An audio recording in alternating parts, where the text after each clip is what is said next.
അപ്പോൾ നോർത്ത് ഇന്ത്യയിൽ, സൗത്ത് ഇന്ത്യയിൽ BJP 0, നോർത്ത് ഇന്ത്യയിലും ആ തരത്തിലേക്ക് കാര്യങ്ങൾ നീങ്ങുന്നു. നിങ്ങൾ കഴിഞ്ഞ ദിവസം കണ്ടു, ഹരിയാന മുഖ്യമന്ത്രി പ്രസംഗിക്കാനിരുന്ന വേദി ആ നാട്ടുകാർ തള്ളിത്തകർത്തു. ഏതെങ്കിലും ഒരു മുഖ്യമന്ത്രിയുടെ വേദി തള്ളിത്തകർത്ത് കേട്ടിട്ടുണ്ടോ? ഇവിടെ മുഖ്യമന്ത്രി പ്രസംഗിക്കാനുള്ള വേദി തള്ളിത്തകർത്തിരിക്കുകയാണ്. അത്രയ്ക്ക് വലിയ വിരോധം. റായ്ബറേലിയിൽ ചെല്ലുമ്പോൾ ഓരോ വീട്ടിലും പറയുന്നത് രാഹുൽ ഗാന്ധി ജയിക്കുമെന്നുള്ളതാണ്. 4 ലക്ഷത്തിലധികം വോട്ടുകളാണെന്നാണ് പറയുന്നത്. റായ്ബറേലിൽ കണ്ട ചരിത്രത്തിലെ ഏറ്റവും വലിയ മീറ്റിംഗാണ് അഖിലേഷ് യാദവും രാഹുൽ ഗാന്ധിയും കൂടെ ചേർന്ന് നടത്തിയത്. അവരും അമേഠിയിൽ നടന്ന മീറ്റിംഗും ചരിത്രത്തിലെ ഏറ്റവും വലിയ മീറ്റിംഗാണ്. ഞങ്ങള് തിരിച്ചിങ്ങോട്ട് ട്രെയിനിലേക്ക് വരുമ്പോൾ UP പോലീസിൽ ഒരു ഉദ്യോഗസ്ഥരുണ്ടായിരുന്നു. ആ ഉദ്യോഗസ്ഥൻ പറഞ്ഞു, നമ്മുടെ പ്രധാനമന്ത്രിയുടെ ഏതോ സുരക്ഷയുടെ ഭാഗമായിട്ട് നിൽക്കുന്ന ഒരാളാണ്. പുള്ളി പറഞ്ഞു, പ്രധാനമന്ത്രി സംസാരിക്കാൻ തുടങ്ങുമ്പോൾ ആൾക്കാർ പോകുന്നുണ്ട്. ഇതാണ് യാഥാർത്ഥ്യം, ഇതാണ് ജനവികാരം. അപ്പോൾ വലിയ ഒരു സാഹചര്യം നിൽക്കുന്നു. നമ്മൾ ശക്തമായി പ്രവർത്തിച്ചാൽ നമ്മുടെ സ്ഥാനാർത്ഥികൾ എല്ലാവരും ചെയ്യിക്കും.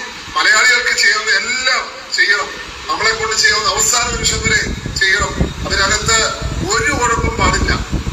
ഓരോ വോട്ടും മാറ്റർ ചെയ്യുന്ന വോട്ട് മാത്രമല്ല, ഈ ബാലറ്റ് പെട്ടികൾ തിരിച്ചെത്തുന്നതുവരെ, കൗണ്ടിങ്ങിൽ എത്തുന്നതുവരെ അതിന്റെ സുരക്ഷയും നമുക്ക് പരിഗണിക്കേണ്ടതുണ്ട്. അത്രയ്ക്ക് പ്രാധാന്യമുള്ള തെരഞ്ഞെടുപ്പിലേക്കാണ് നമ്മൾ പോകുന്നത്. सबको मैं धन्यवाद देना चाहता हूँ जो भी इधर आया हुआ है, जो कांग्रेस के लिए काम कर रहे हैं, जो भी लीडर्स हैं, सबको धन्यवाद देना चाहता हूँ. सबसे इम्पोर्टेंट चुनाव में आप सबका सहयोग है हमारे साथ, और हम भी आपको सहयोग देना चाहता हूँ, क्योंकि पूरा केरल प्रदेश के लीडरशिप, आज हमारा KPC प्रेसिडेंट आज रात को आ रहे हैं, हमारा वाइस प्रेसिडेंट साहब इधर है, जनरल सेक्रेटरी से हमारा वाइस प्रेसिडेंट निचू भी है, वो सब इधर आया है आपके लिए, कांग्रेस पार्टी के लिए. हमारा चुनाव तो 1 महीने पहले खत्म हुआ था, लेकिन उसके बावजूद हम सब इधर है, क्योंकि हम चाहता है इंडिया अलायंस वापस आए, भारत में वापस आए, राहुल गांधी हमारा प्राइम मिनिस्टर बने.